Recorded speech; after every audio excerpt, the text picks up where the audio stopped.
I want to start with Josh Taylor, the former undisputed 140-pound champion, flopped in his first fight at 147 pounds, losing to Eko Asuman by unanimous decision. Taylor got off to a pretty good start in this fight, but faded in the second half. Sergio Taylor is 34 years old, has not looked great in recent fights. Let's start here. This has got to be the end for Josh Taylor, right?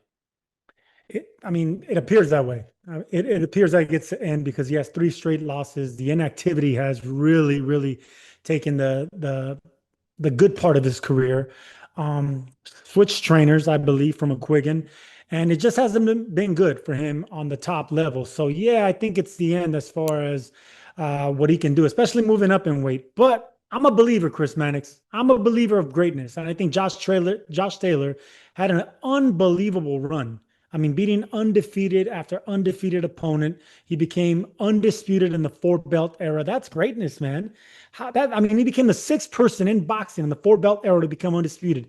That right there is a title not many can say they did. So when you're that special, then you can muster out something great again. He needs to find hunger again. He needs to find discipline again. Maybe go back to his old trainer. Maybe go back to his old ways of living. I mean, all these things catch up to a fighter, especially when you're dealing with a tall southpaw that wasn't a one-punch fighter. He broke guys down. He was intellectual. He was a smart southpaw. He just needs to get back to the basics and find his hunger. I'm a believer, man. I'm a believer of the Tartan Tornado. I think he has one more run, but he has to find his hunger, man. He has to find his hunger. Yeah, but what makes you believe he's going to find that hunger, or Well, that? because he had spurts in his last fight of the flashes of what he can do. He just doesn't have the legs because he hasn't been active. He's not sharp. The accuracy wasn't there, but you could see that the hunger's still there. When he caught Essuman a couple of times, he was able to rock him. He went after him. Maybe he punched himself out trying to go for the knockout. But then activity just makes you second guess yourself. That's what it is. But he still has the accuracy. He still has the punch selection. I think he's still a smart fighter. He has all of this going for him. I'm a fan of Taylor. I've been watching him since 2017. I mean, when he beat Miguel Vasquez, I was a stablemate of Miguel Vasquez. He knocked him out. I know how hard is it to hit that guy solid, El Títere. Tough Mexican fighter, always in great shape. Taylor was able to knock him out. From there, he just had a run all the way to 2023, and then he started slowing down from there. I could see why he slowed down. Maybe it's the personal issues, maybe it's the promotional issues, maybe it's the problems he had with his trainer. These are all things that fighters juggle with. But if he can get back on track and get right back to it, man, I think go back to that same fight and get his get back, and I think he can change a lot of people's minds on his image and get back to a championship, or maybe even close to a championship. I think it's gonna be really hard to get back at this stage. I have not seen the fighter that we saw making that run between 2018 and 2021 when he was running through some good names, and we'll get to that, but running through some good names in that World Boxing Super Series. The 2022 win over Jack Catterall was highly disputed at that time. He, loses to Catterall in the rematch, loses to Teofimo Lopez. He's not looked like the same fighter in probably at least 4 years. I think some of that has to do with how he treats his body outside the ring. It's kind of often discussed in boxing that he's not as disciplined as you need to be or should be outside the ring, and that's probably shaved some years off his career. But Sergio, watching that fight, man, like if he had lost to Teofimo that way, like he did, I would maybe agree with you. But Essuman is a domestic fighter. He's 36 years old. This is not a guy with huge quality wins on his resume. Like, now you're going to ask Josh Taylor to try to run that back and get a win over a guy that beat him pretty soundly in the second half of that fight. That's the other thing. Like, it's not like Josh Taylor came on late, shook the rust off. He faded in the second half of this fight. So I don't know. I don't think that there's any real coming back from this. He didn't announce his retirement immediately afterwards, so clearly he's going to think on it. And if there's anything we've seen from boxing in recent years, guys tend to, come back when they probably shouldn't have. Regis Prograis announced his retirement. He's going to fight at some point. Josh Warrington, seemingly announced his retirement. He came back and is trying to make another run at it. So it wouldn't surprise me, I guess, to see Taylor make another run. I just don't think there's anything left in that gas tank. And I was willing to leave the door open, Sergio, for for there to be something left. Like I thought the move to 147 was long overdue. I liked what some of the things that I saw in the second half of that Catterall fight. I don't see it as I don't see him being able to get back to anywhere close to what he once was. And at 147, that's a recipe for getting hurt. You go up against a tough guy at 147, having only fought once in the weight class, somebody's going to catch you. And it's probably going to be a young guy that takes out Josh Taylor if he keeps going. Well, he's gonna have to be selective about the guys that he fights because, man, look at Josh Taylor's resume since 2017. He beats nothing but undefeated fighters or once beaten fighters. How about you fight a guy with 2 losses on your record or 3 losses on your record? Someone that's been knocked out before. Get that feeling of yeah, but you can't sit there and say like Essuman is like he shouldn't have fought him. He shouldn't have fought Essuman, a 36-year-old domestic fighter. A once beaten fighter who's never been knocked out with a good jab. Big deal. He's a once beaten fighter, but that's because he hasn't fought anybody. Not anybody of any real consequence. Josh Taylor was the best name on his resume. Whenever you are a former champion, you have the name and you have the talent to get back to a title, even win a world championship. You have to be very careful who you match your opponents with. You don't want to put them up against unbeaten fighters or once beaten fighters or hungry, unknown fighters like Essuman who have an opportunity to beat a former undisputed champion. They get up. That's their Super Bowl. For Josh Taylor, it's like, I've already fought undefeated guys. I won the World Series of Boxing. He's been in the limelight. He needs to get up. He needs to get those juices flowing. Essuman's not going to do that, man. Fighters like that do not get fighters up. I think if Josh Taylor wait. So you want to see him? You want to see him fight somebody tougher than Essuman? I thought we were going the other way. He needs to fight Essuman and get that win back. He needs to get that respect back. But before this fight, you want to see him fight somebody tougher than Essuman to get up for it, or did you want to see him take on a lighter or softer touch than Essuman? I'm not softer touch. Test the waters at 147. If you think there's a softer touch for Josh Taylor in a comeback fight than Eko Usman, a guy who lost to Harry Scarf like 3 fights ago, who has some decent domestic level wins, you're crazy. That was supposed to be a light touch for him. This is a guy with 21 wins on his resume coming into that fight, only 8 knockouts. He is not a power puncher. This was a guy that was brought in for Josh Taylor to look good against, and he didn't. He didn't because there's nothing left in the tank for him right now, Sergio. You gotta believe that, can't you? I mean, we gotta believe what our eyes just told you in that fight. Are you gonna believe me or your lying eyes, Chris Mannix? What are you gonna do? Lying eyes. What are you going to do here? Because I'm the one that knows, man. Look, I had my habits outside the ring. I've had my vices. I had my yes, you did. Every fighter has had habits. That. Yeah, so does Roberto Duran, Mike Tyson, and every great fighter out there. You should stop comparing yourself to Roberto Duran and Mike Tyson. I'm comparing myself as a fighter. You know, we burn the candle at both edges because we live by the edge, man. That's what it is. It's that edge. It's that danger. It's that juggling many things. I mean, that's what makes us fighters. That's what makes us crazy to be doing what we do for a living. I think Josh Taylor, he's not going to be great anymore, but he can be damn good. I think he can get back to a world championship. Maybe not win one, but get back to one. But first things first, if he wants to take some time off, evaluate your performance, really get down to the brass tacks. Like, do I have the legs? That's the number one thing, because Josh Taylor is more of a boxer than a puncher. Do I have the legs? How the legs feel? How was my camp? Did I have a hiccup in camp, an injury? Do I get back with Shane McGuigan? These are all the moving parts that he needs to evaluate himself.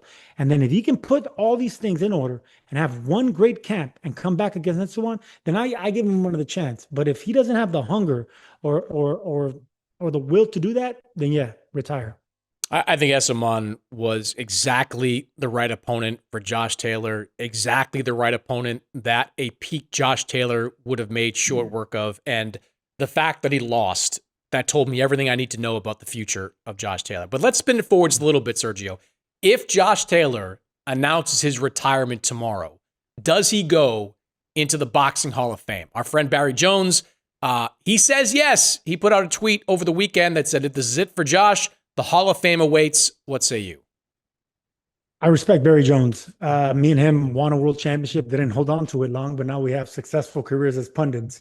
But he's a smart guy. And I got to agree with my partner, my broadcast partner. I think Barry sees what I see. I think that little hint of greatness that he had and becoming an undisputed champion, never getting knocked out, the inactivity, forget the inactivity, just the names on his resume, never getting stopped, and having just a great, amazing career in about less than 25 fights. I mean, what he did was really special, especially from that part of the world. There's been a lot of great Scottish fighters, but I think Josh Taylor can be a Hall of Famer, and he can etch his name in that career. Just on that title alone of becoming the sixth man to become undisputed in the four belt era. That alone right there should should get you in the Hall of Fame. Maybe not first ballot, but 10, 15, maybe even 20 years from now, I can see that because it happens all the time. Well, 20 years from now, it doesn't, right? Like guys rarely. Donald Curry got into the Hall of Fame just five years ago or something like that. That was past 20 years in his career. I mean, it happens, man. It happens. Some Cam Buchanan, the other Tartan tornado from Scotland. It took him a while to enter the Hall of Fame, but that's the way it is. You're not first ballot, but you were definitely great enough to make the cut. I think that's where he's going to be maybe 5-10 years from now. I didn't even know Ken Buchanan was in the Hall of Fame. 1980, he retired when did he retire? 2000, elected to the Hall of Fame. So yeah, there you go. How long did it take him? That took 20 years. It took him a very long time. There you go. So the case for Josh Taylor is what you alluded to. That run he had between 2018 and 2021. During that stretch, he had wins over Regis Prograis, over Jose Ramirez, over Ivan Baranchyk, and he became a four-belt undisputed champion, which, as you mentioned, what 6 fighters have done. It's been done 11 times overall in the four-belt era. Couple things there.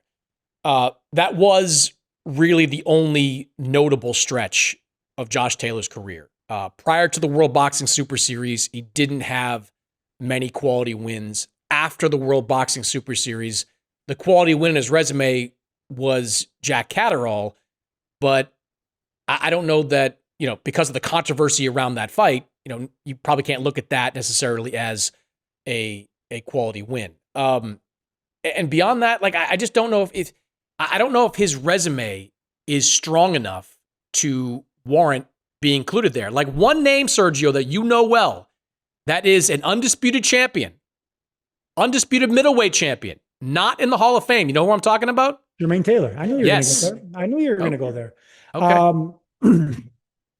It's the way he got knocked out and ended his career. It's the way that Jermaine Taylor ended his career. Why we can't talk about that. Yeah, man, this is a slippery slope. That's why I'm glad I'm not a voter, because in my opinion, Jermaine Taylor maybe should make it in the Hall of Fame, but I think Josh Taylor is higher above that list than Jermaine Taylor. You think? Hold on. You think Josh Taylor is more qualified for the Hall of Fame than Jermaine Taylor, who won the World Championship twice? I mean, Josh Taylor was undisputed at 140, but once that reign ended, that was his last run as being a world champion. Jermaine Taylor has those 2 wins over Bernard Hopkins, and yes, he was knocked out a couple of times. It didn't end well for him in his career, but I'd certainly argue that the prime of Jermaine Taylor's career was just as good, if not better, than Josh Taylor. I mean, Josh Taylor, like we talk about those wins for Josh Taylor have not necessarily aged all that well. I mean, Jose Ramirez did not win a quality fight after losing to Josh Taylor. Regis Prograis, what became a world champion with that win over Jose Zepeda, but he didn't win really what you'd call a quality fight after the loss to Taylor. Ivan, was it Redcatch? Baranchyk. Sorry, Ivan Baranchyk, like he took 3 fights, lost 2 of them, and retired after his loss to Josh Taylor. So I think I'd argue that the Jermaine Taylor wins over Bernard Hopkins and what he did in those prime years were better than what Josh Taylor had going for. Plus, Jermaine Taylor has the amateur background to fall back on. He was an Olympic bronze medalist. Like that's all included when you're talking about Hall of Fame candidacy. But Josh Taylor won the World Series of Boxing. What does that even matter? Not in the World Series of Boxing. Well, first of all, there were 2 different things. There were two different. Go back and forth on. It's going to be a tight call. It's going to be a tight call. But I think ultimately it comes down to, you have to be international about, boxing. You can't just concentrate in the United States because the pool is a lot bigger in the United States. The pool is a lot smaller in Scotland and that part of the world. So you have to But really he didn't count just that in as fight in well. Scotland. Like he was No, but fighting over you here. have to count that in as well. You have to count that in, that what he did to get out of that area, get out of that region, to all eyes on him and beat every champion around the world. That's special too. You got to weigh those things, man. I mean, it's a tricky thing, but I see what you're saying. It's tough. It's a I'd tough also decision. point out, I was putting there, Jermaine Taylor came out of Arkansas. All right, like it's not like Arkansas is this hotbed of boxing. I mean, True. it is for you. You wouldn't go to that neck of the world to fight Jermaine Taylor for the undisputed championship. So that one's on you. No, no, I hear you, man. That's a tight one too, because Taylor did win a bronze medal in 2000. He became undisputed. Yeah, beating Bernard Hopkins, that's always a feather in your cap. Only losing to champions. Beating him twice, beating Hopkins twice. No, I Like hear you. at which point Hopkins was still a viable guy. I mean, I he just won think, championships after people that. aren't going to be able to get rid, to erase those brutal knockouts of Jermaine Taylor, man. Those are brutal towards the end of I his don't know. It career. doesn't. I don't really care how you lose. Like to No, me, it's that about how matters. you win and who you beat. No, that matters as well. I mean, if Josh Taylor was getting knocked out like Jermaine Taylor, then we wouldn't be talking about Yeah, the Hall of Josh Fame. Taylor. Well, okay. So how about this? If Josh Taylor sticks around another couple of years and like Boots Ennis flattens him, is that going to change your perception of Josh Taylor? Yes, yes, it will. That's just the way it is. I mean, boxing's a brutal sport, man, and we're gonna always remember we're gonna remember the great things out of our favorite fighters. But we're only gonna be remembering the bad things out of the fighters that weren't, at the top of your list. Those are guys that could have been, should have been, but they got knocked out against so and so. That's just the way it is. Yeah.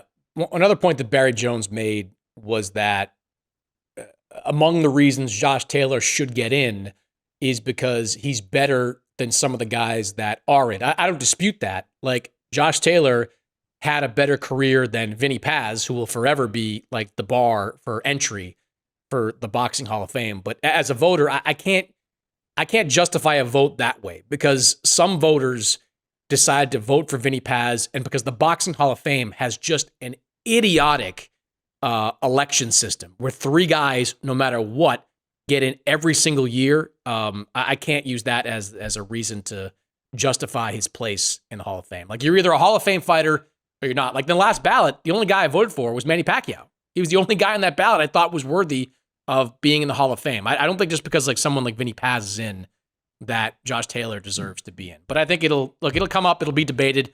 If Josh retires, he's got 3 years to kind of sort it all out. So it's not a decision anybody has to make in the immediate future.